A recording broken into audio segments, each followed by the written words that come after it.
दिन दोस्तों, भारत की वायु सीमाओं का दशकों तक अभेद्य प्रहरी MiG-21 एक ऐसा फाइटर जेट जिसने भारत को आसमान में पहचान दिलाई। 1963 में इंडियन एयरफोर्स का हिस्सा बना ये विमान बना एशिया का पहला supersonic fighter. Developed by the USSR, MiG-21 became the backbone of IAF with over 1200 jets inducted। सिर्फ युद्ध नहीं, ये हमारी एयर डिफेंस ट्रेनिंग का आधार भी बना। From defending borders to trading pilots, MiG-21 did it all। अब 25 सितंबर 2025 को ये अपनी अंतिम उड़ान भरेगा, लेकिन इसकी विरासत अमर रहेगी। इसने कोल्ड वॉर से लेकर बालाकोट तक हर अध्याय में अपना नाम दर्ज किया। A symbol of self-reliance, swiftness and spy dominance, MiG-21 केवल एक मशीन नहीं, ये हमारी रक्षा चेतना का हिस्सा है। आगे हम जानेंगे कैसे इस विमान ने भारतीय वायुसेना में कदम रखा और भारत ने क्यों इसे चुना एक वॉर मशीन के रूप में। आगे बढ़ने से पहले ये एक ट्रेलर देख लेते हैं इस 62 ईयर सर्विंग ओल्ड गार्ड की।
ट्रेनर इस एयरक्राफ्ट की गौरव गाथा को जस्टिफाई नहीं कर सकता।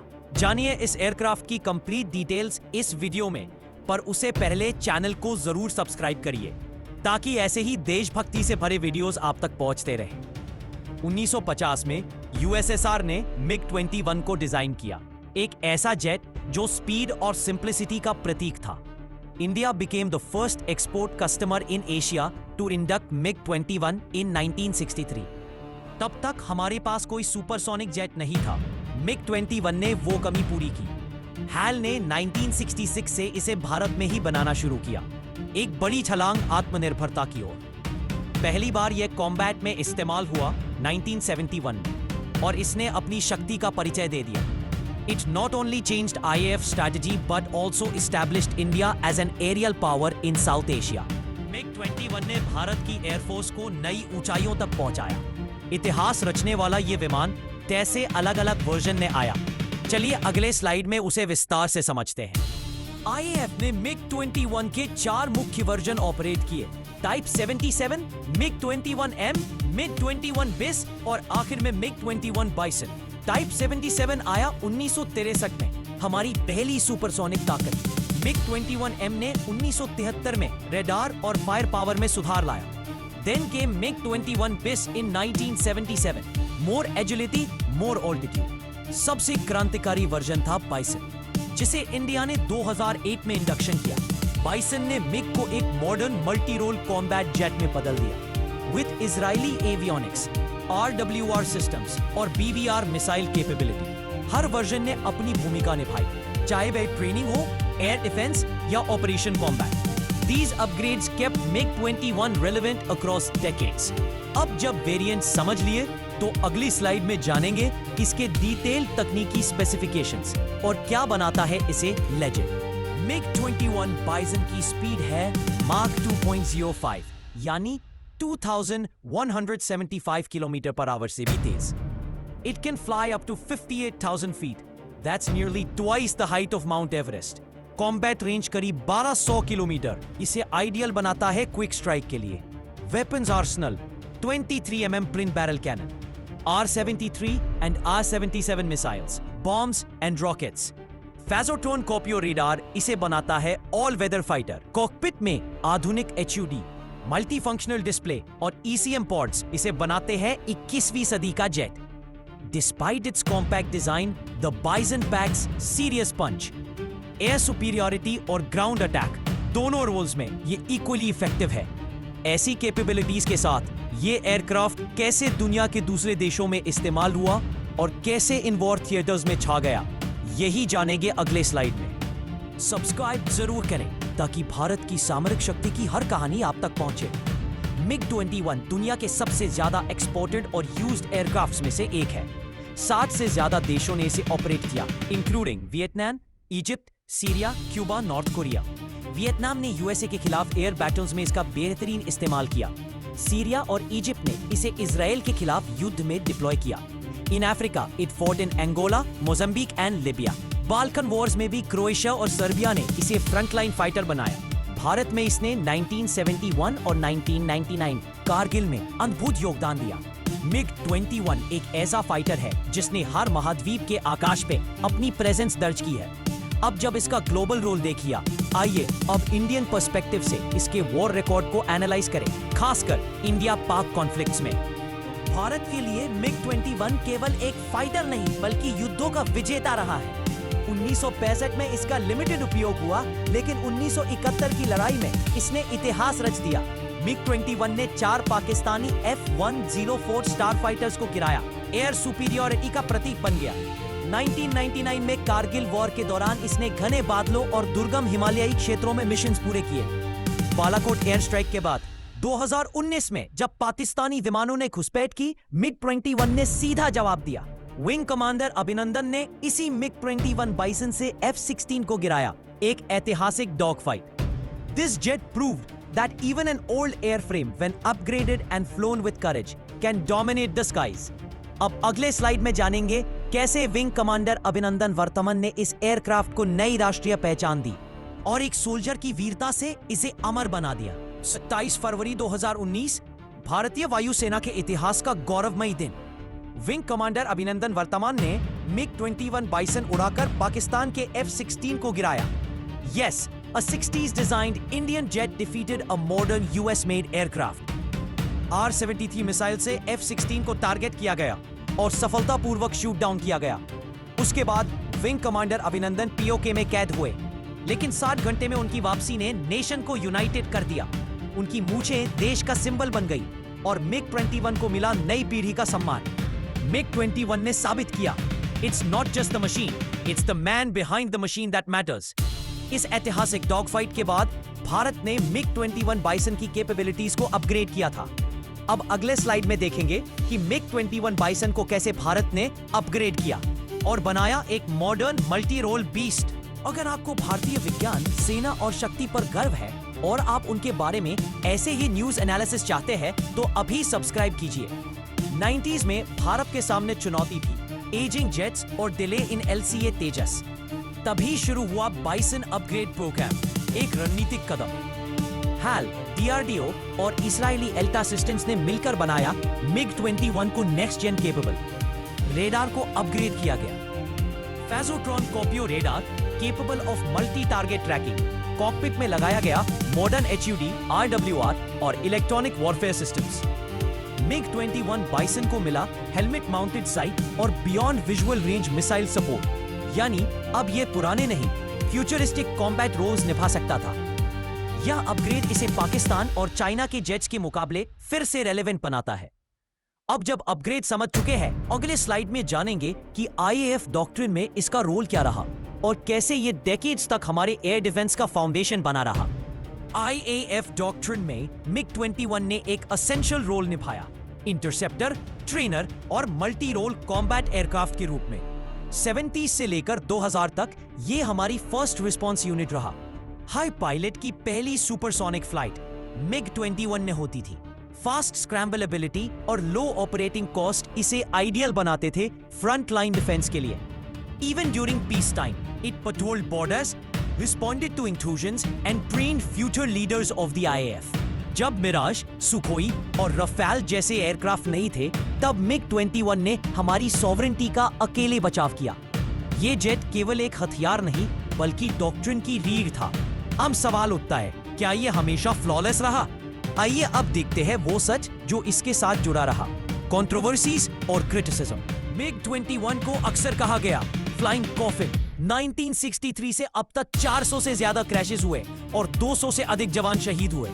इसके पीछे कई कारण थे, bird hits, pilot error, ageing technology और inadequate training infrastructure. But blaming the machine alone is unfair, क्योंकि ये वही जेट है जिसने हमें युद्ध जिताए। ओवर टाइम अपग्रेड्स ने इसे सेफर बनाया। But yes, the criticism created pressure. IAF ने इवेंचुअली डिसाइड किया कि अब समय आ गया है इसे विदाई देने का। लेकिन इस विवादों के बावजूद ये एयरक्राफ्ट 60 वर्षों से भी ज्यादा तक एक्टिव सर्विस में रहा और ऐसा करने वाला ये दुनिया का अकेला सुपरसोनिक फाइटर है। अब हम जानेंगे इसके फाइनल चैप्टर के बारे में। इंडियन एयरफोर्स ऑफिशियली कब और कैसे इसे रिटायर कर रही है। अगर आप भी राष्ट्र सेवा को अपना धर्म मानते हैं और MiG-21 की सेवा आपको रिस्पेक्टेबल लगी तो चैनल को जरूर सब्सक्राइब कीजिए। MiG-21 बाइसन को इंडियन एयरफोर्स की कई प्रमुख स्क्वाड्रनों ने ऑपरेट किया। Number 4 Oorials, number 23 Panthers, number 51 Sword Arms और number 101 Falcons. Each of them created legends in the sky. Wing commander Abhinandan का स्क्वाड्रन नंबर 51 देश भर में प्रसिद्ध हुआ। Now, as we approach 25th September 2025, number 4 squadron will officially retire the last MiG-21. ये केवल एक जेट का रिटायरमेंट नहीं है, ये एक युग का समापन है। 62 वर्षों की सेवा, काउंटलेस मिशंस और अनगिनत शौर्य गाथाएं। MiG-21 अब इंडियन स्काईज में इतिहास बन जाएगा। IAF अब नई पीढ़ी के एयरक्राफ्ट्स की ओर बढ़ रही है, लेकिन MiG-21 हमेशा एक प्रेरणा रहेगा। तो आइए अब अगले स्लाइड में जानें कि MiG-21 कैसे कंपेयर करता है अपने इंटरनेशनल कंपेटिटर्स से और क्यों इसे अलग पहचान मिली। MiG-21 ने जिन जेट्स के साथ कंपटीशन किया वो थे F-104 Starfighter USA, Mirage 3 France, J-7 China और अब HAL और तेजस। MiG में बराबरी करता था mark 2.05 versus Miraj 2.2 and F-104's 2.0। पर इसकी सिंप्लिसिटी और अफोर्डेबिलिटी ने इसे एक्सेसिबल बनाया। While others phased out quickly, MiG-21 ने जिन जेट्स के साथ कंपटीशन किया वो थे F-104 Starfighter USA, Mirage 3 France, J-7 China और अब HAL तेजस इंडिया। स्पीड में ये बराबरी करता था mark 2.05 versus Miraj 2.2 and F-104 2.0, पर इसकी सिंप्लिसिटी और affordability served 6 decades in India. China ने इसका क्लोन J-7 बनाया, लेकिन वो भी अब रिटायर हो रहा है। HAL Tejas now replaces it, but even Tejas inherits some legacy planning roles from MiG-21. ये कंपैरिजन साबित करता है कि MiG-21 केवल सर्वाइवल का नहीं, डोमिनेंस का प्रतीक था। Now as we discuss its impact beyond performance, let's move to its cultural and emotional legacy for India. MiG-21 हमारे सिर्फ एयरबेस तक सीमित नहीं रहा, ये लोगों के दिलों में भी बस गया। सालों तक हर इंडियन एयरफोर्स पायलट की पहली सुपरसोनिक उड़ान इसी एयरक्राफ्ट में हुई। वायुसेना संग्रहालयों में इसे गर्व से प्रदर्शित किया गया। पालम, पुणे, चंडीगढ़ जैसी जगहों पर मूवीज, पोस्टर्स और स्कूल बुक्स में MiG-21 को दिखाया गया। ये बना देशभक्ति का प्रतीक। पोस्ट अभिनंदन डॉग फाइट ये एयरक्राफ्ट नई पीढ़ी में फिर से पॉपुलर हुआ। आज भी जब ये जेट टेक ऑफ करता है, उसके इंजन की आवाज पेट्रियटिज्म जगाती है। It symbolised India's rise as a serious air power and our journey from dependence to capability. अब बात करते हैं इसके बाद भारत की वायु शक्ति की दिशा क्या होगी। Let's move to next slide to see what replaces the mighty MiG-21। देश की रक्षा शक्ति में विश्वास है और ऐसे ही न्यूज एनालिसिस पसंद है तो अभी सब्सक्राइब करें और गर्व से जुड़े इस मिशन से।